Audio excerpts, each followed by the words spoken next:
Hi there, it's Julie with This Beautiful Farm Life, and today I'm going to be showing you how I'm going to decorate my mantle for spring.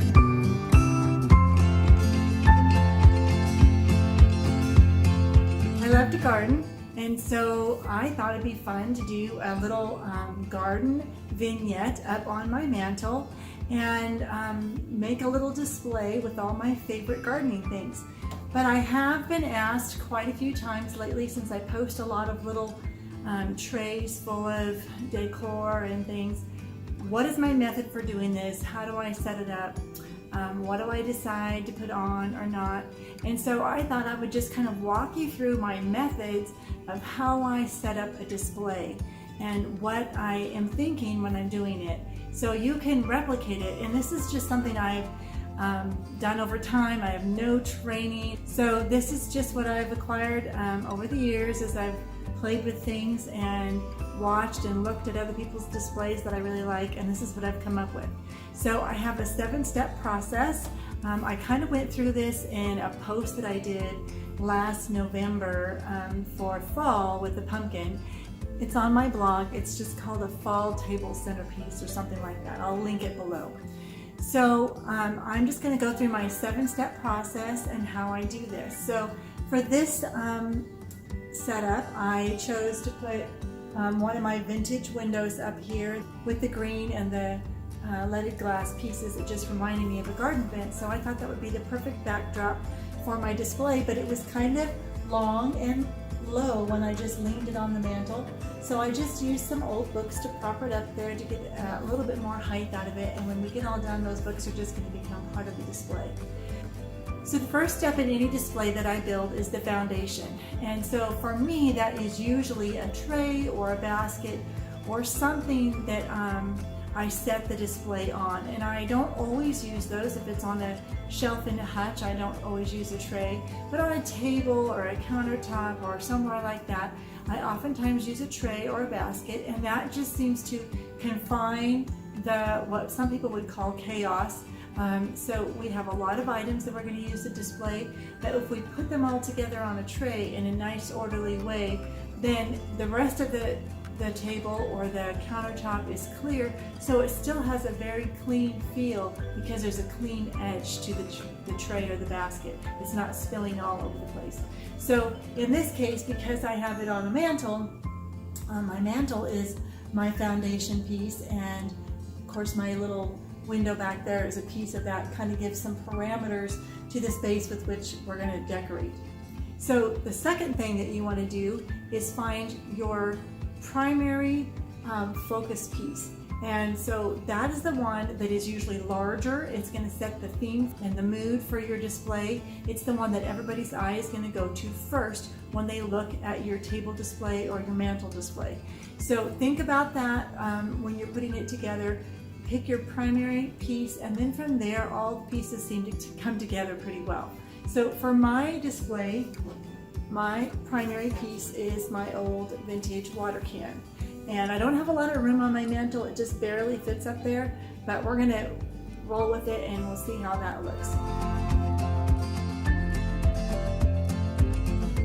Okay, so right away this says it's going to be vintage, it's going to be rustic, it's going to be garden.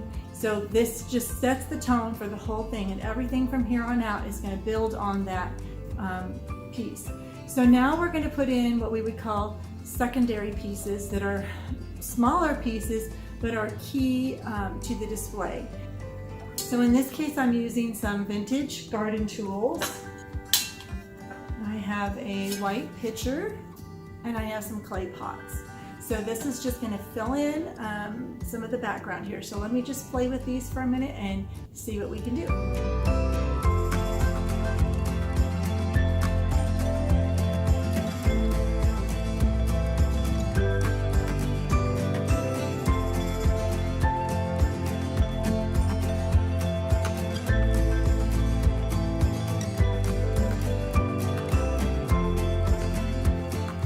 Okay, so we've just built on our garden theme. We have the clay pots there, and we're trying to leave some space because we don't want to spread it all out and fill the whole thing. We want to give the eye sometimes a place to rest. So the next thing that we're going to put in is our smaller supporting pieces. Now these are the pieces that bring the color and the fun to your display. So right now it's pretty neutral. I have a little bit of clay pot up there in green from the window and the tools, but really it's pretty neutral. So we're going to add some flair to this now and see what that looks like. So the first thing that we're going to add is I have a whole bunch of little radishes.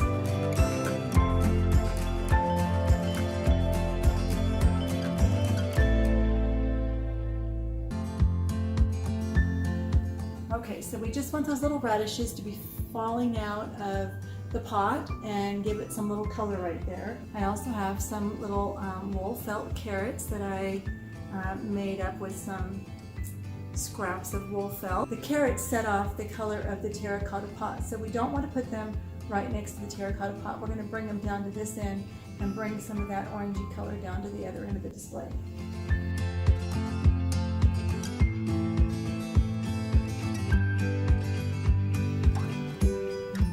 I also have a whole bunch of little vintage seed packets, and they're hooked into some flower frogs. So we're going to set those up there for color.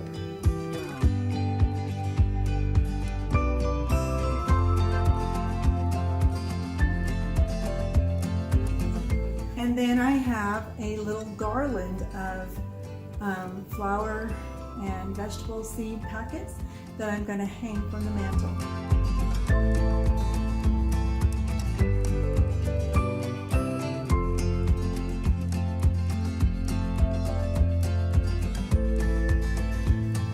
There's my little seed packets.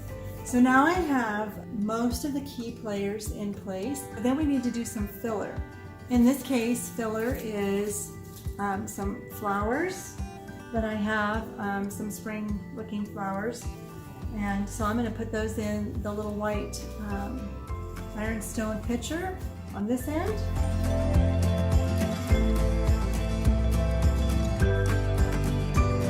And those little purple flowers then bring out the colors that are in these little seed packets and pull it all together. So even though we have red and we have orange and we have purple, it's all pulled together by these seed packets. And then I'm going to put these white flowers up in my watering can.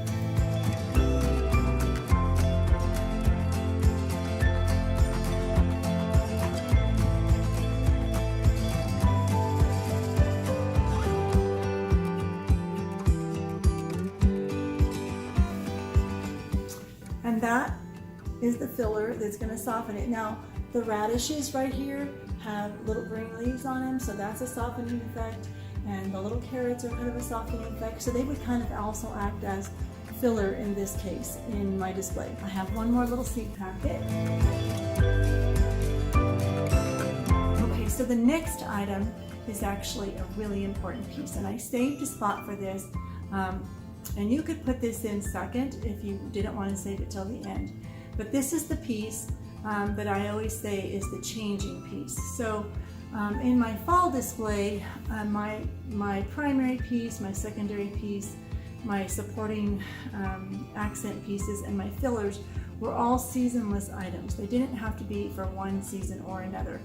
And the last piece was a seasonal piece, and that was the white pumpkin I put in. So if you go see that video, you'll see that. And that's the one piece that really says this is fall or whatever, or Christmas, whatever you want to put in. So in this case, I have a lot of things that actually speak spring, although seed packets and watering cans could go to summer too. But by just having this one key piece that is very seasonal, like the pumpkin in the fall display, you can quickly change that display out for the next season without having to take the whole display away. In this case, I could move it into summer by rearranging things a little bit and taking out radishes and putting in other things that are more summer flowers or whatever. But for this instance, it's spring, and this is my piece that says this is spring, seasonal. We always get bunnies out in the spring. I don't know why, because they're in our gardens all year long. They could be all year long, but we tend to get them out in the spring. So this little bunny is the piece that says, I'm a spring display.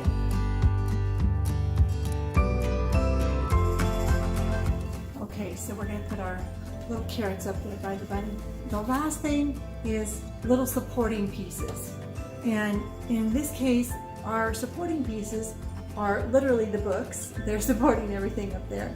But they are just kind of background. And you don't really think about them. But at first it seemed kind of funny that the window was sitting on them. Now they just seem like part of the display. And they actually hold things up, give them height. And so those supporting pieces are there. And supporting pieces are usually really neutral, like the string on my garland and the little clothespins, things that you don't think about, the flower frogs. And then I had the ball of twine that was left, and I just thought we needed another little garden touch up there. And since we always use twine in the garden, that seemed to be a fitting piece to put in there. So those little supporting pieces, you don't really think about them when you look at that display. You don't think about them being there, but if they're not there, you miss them. So be sure you have those supporting pieces in there as well. So there's my 7-step process. Looking for a foundation first, a primary piece that says I'm the focus of the whole thing. You can put in your secondary pieces that support that primary piece, like the tools are in mine. And then you've got accent pieces like the radishes, the carrots, and the seed packets that bring in the color and the fun to the display. You have filler pieces like flowers and faux greens and floral or real flowers. And then you have your seasonal piece, which in this case was my focal rabbit that your eye is going to go to right away. And then the last things are those supporting pieces. So there's the 7 steps. And when you look at your display, you want your eye to travel. So when someone walks into the room and sees this, the first thing they're going to notice is the watering can, because it's largest and it kind of takes over up there. And then their eye is going to go, wow, what a neat window. And they're going to travel over, and their eye is going to get caught over here on things. And then it's going to find the rabbit, it's going to see the carrots, it's going to watch and look along the little garland and come back up to the radishes. So their eye is going to travel. And anytime you do anything with the display, you want people's eyes to travel. So that's what makes it pleasing. They go from one item to the next and come back around. And you do the same thing when you look at a gorgeous painting. If you have a painting of a mountain with trees and a cabin and a deer over here, your eye is going to travel around that painting and see all those things. So we want to do the same thing with our displays at home, our little vignettes that we built. And so that was my intention here, was to teach you my method. Whether it's right or wrong, it's the method that I've developed over the years, and if it's helpful to you, I'm really glad for it. So I hope that was fun for you. It was fun for me. And if you enjoyed this, please hit that subscribe button down below, and be sure and subscribe to my YouTube channel. You can also click through the link in the comments below to my blog and subscribe there so you don't miss a post. I have new posts every week on fresh, nourishing food, wholesome living, and simple farmhouse beauty. And I hope you come back and join me again next week. Bye now.